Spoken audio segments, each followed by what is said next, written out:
Coming up on Expedition Files. A knight discovers a sacred cloth in the 14th century that people believe could be the burial shroud of Jesus Christ. Now, 600 years later, recent scientific analysis may tell us if it's truly a relic from a higher power. In the 1800s, a photographer rises to fame and fortune because of his ability to capture pictures of ghosts. Could new evidence suggest it might actually be true?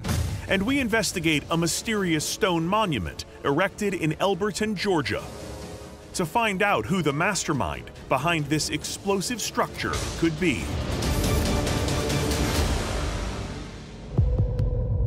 In the corridors of time are mysteries that defy explanation. Now, I'm traveling through history itself on a search for the truth. New evidence. Shocking answers. I'm Džoš Gejts, and these are my Expedition Files. My adventures have taken me to over 100 countries, and along the way I've collected an impressive assortment of cultural objects. And I'm not talking about keychains or snow globes, but my office trinkets have nothing on the 3 extraordinary items we're examining tonight. Objects that have captivated and confused humanity for centuries. From a controversial imprint of a divine figure to photographs said to capture ghosts, and a circle of stones that were mysteriously created and then mysteriously destroyed. Each relic faces the same question: what is the true story of this extraordinary object? And we begin in the year 1354, inside the awe-inspiring nave of the Lire Church in France.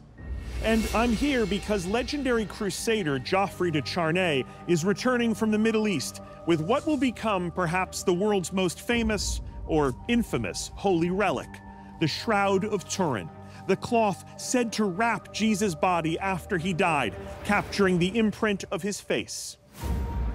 In the centuries that follow this discovery by Geoffrey, controversy will swirl around the shroud. Many will claim it's fake, created to promote Christianity. Others are certain it's real, offering irrefutable evidence of Jesus and his resurrection. So who's right? Well, the latest advances in technology may finally provide the answer.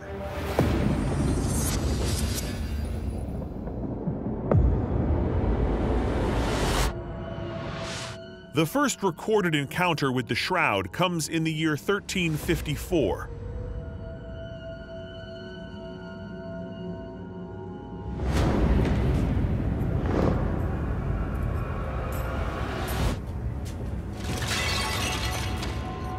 It is believed French knight Geoffrey de Charnay discovers the fabric when the Knights Templar journey through Constantinople during the 14th century Crusades. The knight finds a burial cloth among the treasures of a Byzantine emperor.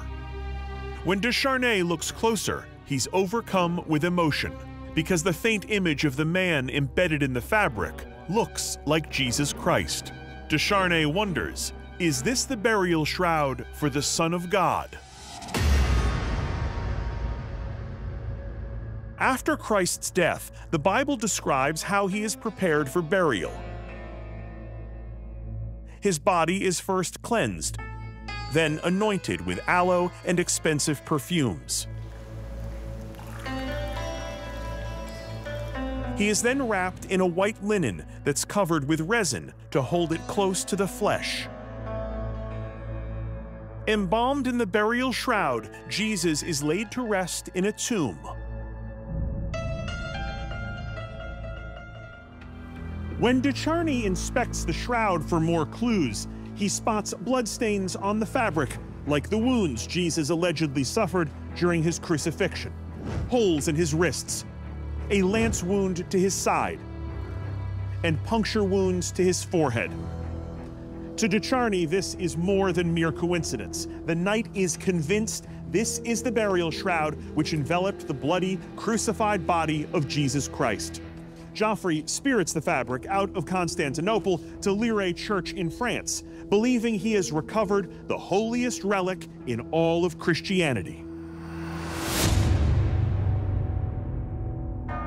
Despite doubts about the fabric's authenticity, thousands of Christians make the pilgrimage to view what they believe is the image of Jesus. But in 1532, a fire nearly destroys it.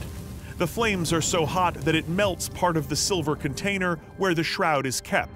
The sacred relic is then moved to the safety of the Catholic Church's Turin Cathedral, where it becomes known as the Turin Shroud. For the next 400 years, scholars around the world are captivated by one question: is the shroud real or fake? In the 1980s, advances in radiocarbon dating technology give Vatican officials the opportunity to confirm the shroud's authenticity once and for all. Scientists get permission to remove a piece of the shroud's fabric for carbon-14 testing. Will the ancient mystery of the shroud finally be solved? On October 13, 1988, at a press conference at the British Museum, the world learns the truth. Radiocarbon dating conducted on the fabric sample indicates the shroud was created between 1260 and 1390 AD. That's over 1,200 years after the death of Jesus.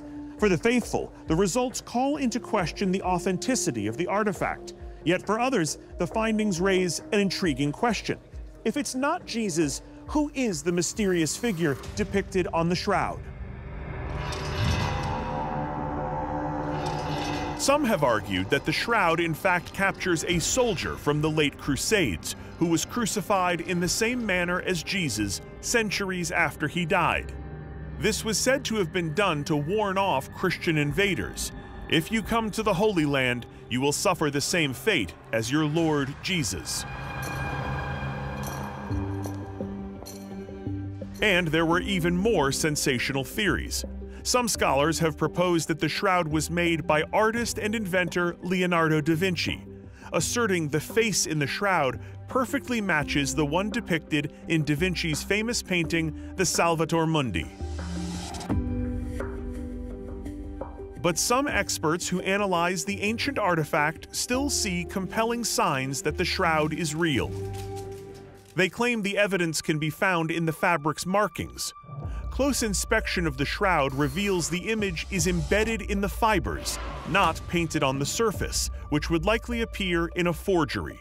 Some have argued that the image is impossible to replicate and was likely created by a powerful burst of ultraviolet light or electromagnetic radiation, beyond the capabilities of any technology at the time of Christ. Experts demand new tests to confirm or dispute the 1988 radiocarbon dating. Yet the Vatican refuses to provide any more access to the shroud. Could one of the most powerful religious organizations on Earth be hiding something? In 2022, archaeologist William Meacham discovers 5 pieces of fabric cut from the shroud during the 1988 testing, and submits the strands to the Stable Isotopes Laboratory at the University of Hong Kong. Testing the composition of the strands can uncover their geographic origin, determining exactly where in the world the shroud came from, and when the results are revealed, they are stunning. Historian Joe Marino, one of the foremost experts on the shroud, has studied the isotopic results. This test was one of the most compelling pieces of evidence I've seen, especially for the 20th and 21st century. The reason is because the Shroud of Turin is made of flax fibers, and isotope testing can indicate where the flax had originally been grown. And the results revealed that it came from, Israel, Lebanon, and the western parts of Syria. So when I saw the results, I was just absolutely captivated. For believers, this is the best news possible. The shroud comes from the same place that Jesus lived and died. And groundbreaking new findings might finally provide the identity of the image on the shroud. For centuries, the Shroud of Turin has inspired millions, while also inspiring a tantalizing question: is it real? New scientific findings may confirm that the shroud came from the same place where Jesus was buried. But even if the shroud was made in the Holy Land, carbon-14 testing indicates the fabric was created over 1,000 years after Christ's death. However, Joe Marino believes there are major flaws with the 1988 radiocarbon test results. I felt that something had to be wrong with that carbon-14 test because it just did not match the other data accumulated.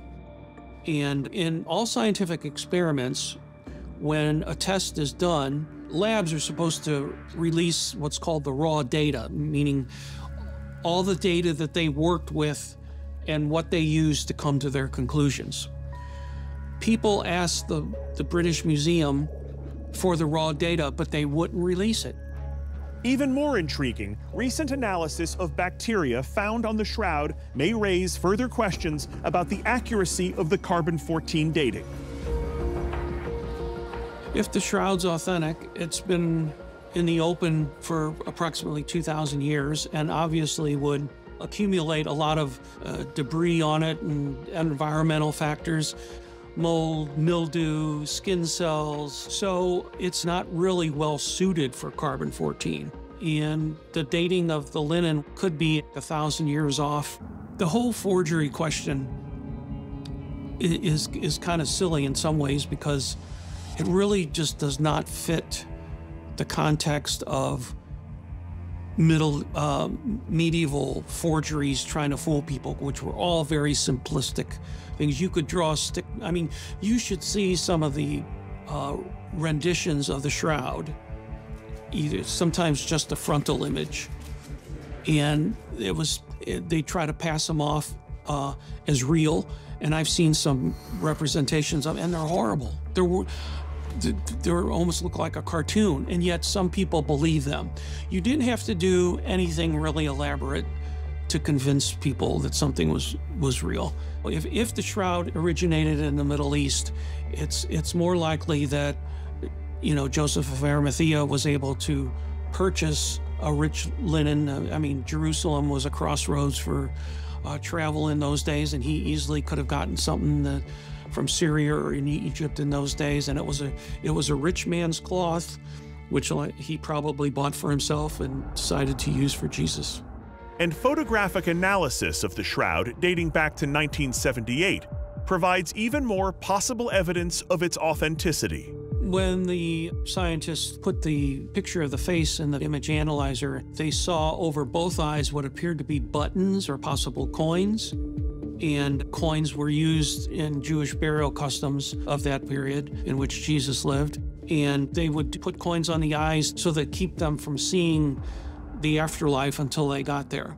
Further analysis of the shroud images reveals the coins placed over the eyes are pilot leptons, small bronze coins minted only between 29 and 32 AD, linking the artifacts to the era in which Jesus is believed to have lived and died.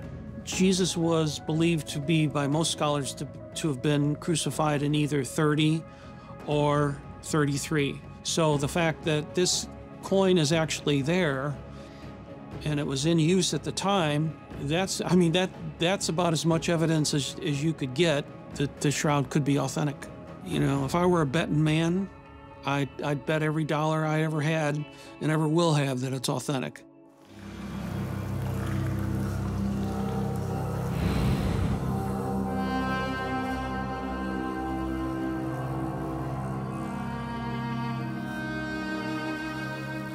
After all this new evidence, many feel validated that the shroud is the real deal. Has science really come to the rescue of belief? Well, not so fast. Critics would argue that the radiocarbon dating undertaken in the 80s was comprehensive and accurate. And even if the shroud is genuine, it raises another question.